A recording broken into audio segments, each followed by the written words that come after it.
Aujourd'hui, c'est une journée particulière parce qu'on va faire nos premiers pas dans la version officielle de Luminar Neo, le nouveau logiciel de Skylum en intelligence artificielle.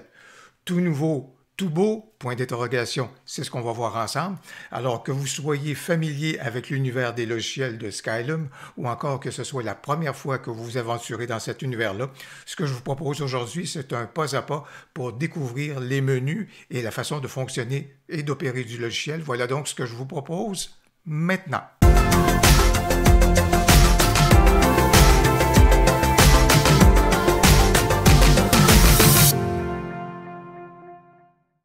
Eh bien, puisqu'il s'agit d'un pas à pas et de vous aider à faire vos premiers pas dans Luminar Neo, on va donc faire le tout systématiquement de la gauche vers la droite. Et l'interface que vous allez avoir initialement est donc l'interface de la bibliothèque ou l'interface du catalogue. Vous voyez dans le haut au milieu les deux possibilités d'interface qu'on a, catalogue ou encore édition. Je vais juste brièvement aller dans édition pour vous montrer que ça, c'est la vue de l'édition avec les outils de retouche. Et la vue ici catalogue est beaucoup plus celle qu'on a lorsqu'on a un catalogue avec un ensemble donc de photos. Je vais juste me ramener avec une photo unique. Et on va découvrir donc les menus de la gauche vers la droite. Un menu qui est très important qu'on est en mesure de faire émerger, c'est en cliquant sur le logo de Luminar Neo. Et juste ici, vous allez retrouver donc des menus contextuels qui vont apparaître pour chacune des sections du menu que vous allez donc sélectionner. Et si je commence par celui-ci, il a son importance parce que dans Catalogue, ce que vous voyez, c'est la possibilité qui vous est offerte de créer plusieurs catalogues et donc d'ouvrir un catalogue de façon spécifique lorsque vous le souhaitez. Et un catalogue, qu'est-ce que c'est? Ben, c'est une base de données. Alors, vous voyez donc la possibilité qui vous est donc offerte de pouvoir créer plusieurs catalogues. Et si jamais vous voulez savoir où logent vos catalogues, vous avez juste besoin de dire voir dans l'explorateur et ça va vous montrer à quel endroit et dans quel répertoire de votre ordinateur se logent vos catalogues.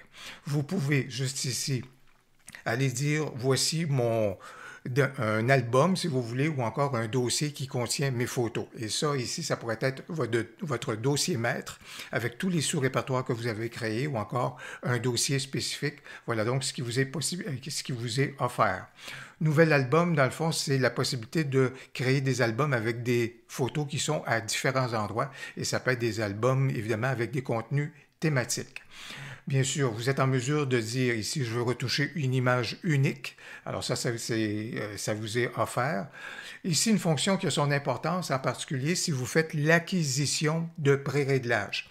Pour ceux qui arrivent de Luminar AI, ce qu'on appelle des pré-réglages maintenant dans Luminar Neo, ben, c'était des modèles. Alors si jamais vous faites l'achat de modèles ou de réglages prédéfinis, ben juste ici, en cliquant là-dessus, ça va venir vous dire, indiquez-moi à quel endroit loge maintenant l'ensemble que vous avez acheté et ça va pouvoir installer ces pré-réglages-là. Je vais arrêter d'hésiter entre modèle et pré-réglage. On est dans Luminar Neo, ce sont des pré-réglages. L'exportation, voici donc comment on est en mesure de le faire. Partager ici a son importance, surtout si vous voulez envoyer des photos vers vos médias sociaux et que vous voulez avoir recours à Luminar Share, qui est une application qui a été créée pour votre téléphone intelligent, votre cellulaire. Et grâce à cette application-là, vous êtes en mesure donc d'envoyer vos photos vers les médias sociaux. Installer les modules, très important pour quiconque veut utiliser Luminar Neo à titre de plugin de Lightroom ou de Photoshop. Vous cliquez là-dessus et vous allez avoir une interface qui va vous permettre de confirmer et d'installer le pont de plugin entre Luminar Neo et Lightroom et ou Photoshop à votre convenance. Je vais juste retourner pour conclure ces éléments-ci. Préférence n'a pas vraiment d'importance. Langue, si jamais Luminar Neo n'est pas dans la langue de votre choix, vous êtes en mesure de faire le changement ici. Imprimer vos photos ou encore sortir donc de Luminar Neo. Ici, le reste des menus sont plutôt explicites, je vous dirais, si ce n'est qu'au niveau du menu d'aide. Juste ici, à propos de Luminar Neo, ça ici, ça a de l'importance pour venir voir quelle est la version que vous utilisez actuellement. Alors, comme vous pouvez le constater, dans mon cas, c'est la 1.0.0 et surtout, entre parenthèses, 92.05. Et voilà donc la version que j'utilise au cours des prochaines semaines, au cours des prochains mois. Ça ici, c'est appelé à évoluer. Alors, c'est pour vous dire que quand vous allez voir la vidéo, souvenez-vous de la version que j'utilise donc actuellement et qui est donc appelée à évoluer. Ça se peut également que l'ergonomie du logiciel aille changer. Donc, c'est pour tenir donc en ligne de compte vos points de référence. Et au niveau de l'aide également, deux autres fonctions qui ont leur importance, rechercher des mises à jour, ça peut être utile au cours des prochains jours et au cours des prochaines semaines parce qu'il y aura des mises à jour pour peaufiner donc et stabiliser le logiciel. Et également, si jamais vous êtes en lien avec le support de Skylum et on vient vous dire j'ai besoin de vos informations système, bien, sachez qu'ici au niveau du menu d'aide, vous avez une fonction qui vous permet d'afficher les fonctions donc et les informations sur votre système, de sauvegarder celles-ci et de les acheminer au support de Skylum. Je suis toujours dans le mode catalogue, c'est le mode bibliothèque et pour voir l'ensemble des photos que j'ai dans ma bibliothèque, je vais utiliser le raccourci clavier, la lettre G comme Gérard et ça va me permettre donc de voir l'ensemble de mes photos. Si je reste toujours dans la dimension de gauche vers la droite, vers le bas à la gauche, vous allez donc retrouver de l'information sur cette photo-ci. Si je clique sur celle-ci, c'est de l'information, des données EXIF sur cette photo-ci, et ainsi de suite. Vous pouvez donc voir de la façon que ça peut donc procéder. À partir du moment que vous avez une vue globale sur vos photos, parce que dans ce cas ici, je lui ai demandé de présenter toutes les photos que j'ai dans un répertoire de photos test pour Luminar Neo. Si je vais dans le haut, vous avez pu voir qu'actuellement, on est dans la vue catalogue et on basculerait dans la vue édition si on voulait aller éditer la photo qui a été sélectionnée, qui est celle-ci. Et si je m'en vais vers la droite, ça a son importance, c'est au niveau de la taille donc des miniatures. Vous pouvez donc ajuster la taille de vos miniatures avec ce format, avec ce menu-ci. Alors, ça vous permet donc de regarder des choses et d'ajuster le tout à votre convenance. Et vous pouvez également raffiner la présentation de vos photos ou le choix de l'affichage de vos photos en disant « Je veux voir toutes les photos » ou encore juste celles qui sont favoris, rejetées, non marquées, etc. Ou encore, dans ce cas ici, par heure d'édition, le nom de fichier, le type de fichier, c'est ainsi que vous êtes donc capable de faire des sélections et des tris à l'intérieur de vos photos. J'ai choisi une photo dans mon catalogue et j'ai appuyé sur la touche raccourci E sur mon clavier pour amener celle-ci dans le module édition de Luminar Neo. Ou encore, j'aurais pu sélectionner ma photo et cliquer sur édition dans le haut et ça aurait également eu le même effet. Alors dans ce cas ici, encore là, dans le mode de gauche vers la droite, vous retrouvez ici la possibilité à gauche d'ajouter des calques, c'est-à-dire de superposer des éléments ou des photos les unes aux autres pour créer à ce moment-là votre photo principale. Alors, on aura le plaisir de découvrir cela dans quelques instants. Encore ici, dans le haut, catalogue ou édition, et vers la droite, voici donc tous les outils que vous avez et que vous êtes capable de faire intervenir pour la retouche de votre photo. À gauche, à la droite, ici d'outils, vous avez modification. Et ce que c'est, dès que vous utilisez un outil, ça va s'inscrire dans cette colonne-là au milieu et ça vient donc s'ajouter aux autres modifications que vous avez apportées. Et la troisième colonne, les pré-réglages, les anciens modèles donc dans Luminar AI. Alors les pré-réglages ici, ce sont des propositions qu'on vous fait selon les situations, selon ce que l'intelligence artificielle a identifié comme étant votre sujet photo et on vient donc vous offrir d'entrée de jeu quels sont peut-être des modèles qui pourraient être les plus intéressants pour la photo qui est là. Alors voilà donc en quoi consistent donc les trois colonnes que vous retrouvez juste là. Alors, le fonctionnement des outils avec les logiciels de Skylum est très intuitif. Alors, vous avez juste besoin, bien sûr, ça prend un petit bout de temps avant de découvrir un peu la nature de chacun des outils, mais si je m'en vais, par exemple, vers Ambiance, ce qui me permet donc d'avoir recours à des lots, ben, je vais appliquer un effet de lot. Probablement, tiens, celui-ci, Santa Barbara, vous voyez ce que ça allait apporter à la photo, c'est intéressant. Je suis donc en mesure donc de refermer mon outil en question. Et celui-ci est donc venu se loger dans la colonne des modifications. Cette colonne-là fait office d'historique, parce que là, vous êtes en mesure de voir quels sont les différents outils donc, qui ont joué et qui sont intervenus. Et il y a un phénomène à se souvenir dans Luminar Neo, vous pouvez utiliser un outil à plus d'une reprise. Je vais aller faire quelque chose que peut-être un choix, quelque chose qui est assez rapide également. Admettons, on pourrait aller juste ici au niveau coucher de soleil et je pourrais dire, bon, je vais changer le ciel parce que celui-ci est plutôt anonyme. Alors, je laisse intervenir le truc, puis je ne peaufinerai pas ça, mais c'est juste pour vous montrer avec quelle rapidité on est donc capable d'apporter des éléments dans notre photo. Ici, je viens voir dans modification, ben vous voyez que dans ce cas ici, le ciel est venu s'ajouter à cette dimension-là. Si ça ne vous plaît plus, vous pouvez très bien tout simplement en arriver ici puis venir dire je veux réinitialiser l'outil, ce qui veut donc dire que ça élimine la correction qui a été apportée par l'outil. Et vous voyez maintenant qu'il y a une corbeille qui est là dans cette colonne-ci. Vous êtes capable donc d'effacer là-dessus si jamais vous vouliez complètement retirer l'outil en question de cette colonne-là. Ceci étant, juste en réinitialisant, ça vient éliminer l'effet. Vous n'êtes pas obligé nécessairement de supprimer l'outil de la colonne. Et je vous fais une brève démonstration des principaux paramètres pour à peu près chacun des outils que vous allez retrouver dans Luminar Neo.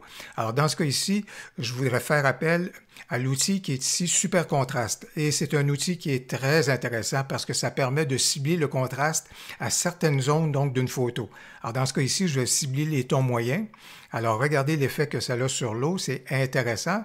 Par contre, le petit problème que j'ai, c'est que ça en crée également au niveau du ciel et ça, je ne voudrais pas appuyer sur le contraste dans le ciel. Alors, comment est-ce que je suis capable de préciser à ce moment-là l'effet de cet outil-là? C'est via le masque. Alors, dans ce cas ici, vous avez pu voir qu'avec cette flèche-ci, ça réinitialise l'outil, ça ramène le tout à 0. Ça annule l'effet donc de l'outil en question. Mais dans ce cas ici, avec cette icône-ci, je suis capable de faire apparaître le menu au niveau donc des masques. Et dans ce cas ici, ça me permet soit de venir déterminer l'endroit où je veux que l'effet s'applique, donc créer un masque positif ou encore créer un masque négatif. Dans ce cas-ci, ça veut donc dire que je veux effacer certaines zones de l'impact du masque. La première des choses qu'on peut faire, c'est regardez ici, on a masqué ou encore ouvrir ou afficher le masque. Dans ce cas-ci, donc le masque va s'afficher. Et moi, ce que je veux faire, c'est davantage à ce moment-là effacer donc l'effet du masque est dans le ciel. Alors, vous voyez le cercle qui est là, je suis capable d'ajuster sa taille et surtout, je suis en mesure, et vous voyez, dès que j'ai commencé à cliquer, ça l'a fait apparaître le masque ça apparaît dans la couleur rosacée. Alors, le masque, il apparaît en rouge et là, partout où il y a le masque, ça veut dire que si je n'effaçais pas, mon super contraste et l'effet au niveau de mes tons moyens, bien, s'appliquerait dans ces zones-là. Mais moi, ce que je veux faire, c'est plutôt faire que ça apparaisse sur l'eau. Alors, c'est pourquoi je vais laisser l'effet rosacé, le masque sur l'eau de façon spécifique. Et dans ce cas-ci, j'ai tout simplement besoin, comme c'est là, tout simplement d'en arriver et d'avoir donc précisé mon masque. Alors, ça veut donc dire que maintenant, l'effet est strictement sur l'eau. Voilà donc comment on est capable de cibler les effets dans nos outils. Voilà donc la façon que les outils opèrent dans Luminar Neo. Maintenant, je veux porter à votre attention 3 situations particulière pour vous éviter des frustrations. Dans ce cas ici, qu'est-ce que j'ai fait? J'ai été dans l'outil de ciel et j'ai complètement annulé l'effet ou le résultat de celui-ci. Alors, mon ciel ici est redevenu anonyme et dans ce cas ici, ce que je vais vouloir faire, c'est apporter... J'ai créé un calque et je viens apporter donc une texture à ce calque-là. Alors voilà donc comment on est capable donc de pouvoir opérer. Et dans ce cas ici, j'ai donc un nouvel outil qui vient de faire son apparition parce qu'il y a eu un calque qui a été apporté et ses propriétés couches. Alors dans ce cas ici, je vais ouvrir cet outil-là et je vais venir dire que ce que je veux faire au niveau du mode de fusion, bien, je vais aller dans un mode de fusion tonalité. Alors vous voyez, ça vient de changer les couleurs, puis admettons que ça me convient comme c'est là. Mais j'ai retrouvé mon ciel qui était plutôt anonyme, alors j'aimerais bien à ce moment-là changer le ciel. Je vais aller dans ciel, choix du ciel, je vais ouvrir mon outil, mais vous voyez que celui-ci actuellement, il est complètement inactif, il est complètement grisé, il n'y a absolument rien qui se passe. Je ne suis pas en mesure de l'activer et de faire donc l'opération pour changer le ciel. Pourquoi? Parce qu'il y a certains des outils en intelligence artificielle qui n'aiment pas travailler par-dessus des calques. Ces outils-là préfèrent travailler sur la matière première. Et quelle est la matière première? Bien, c'est votre photo d'origine. Alors, si je supprime le calque en question, retirer le calque, j'ai donc supprimé le calque. Si je reviens dans Outils, dans Ciel, Ben, vous voyez, il a retrouvé sa vitalité, sa vigueur, il est prêt à opérer.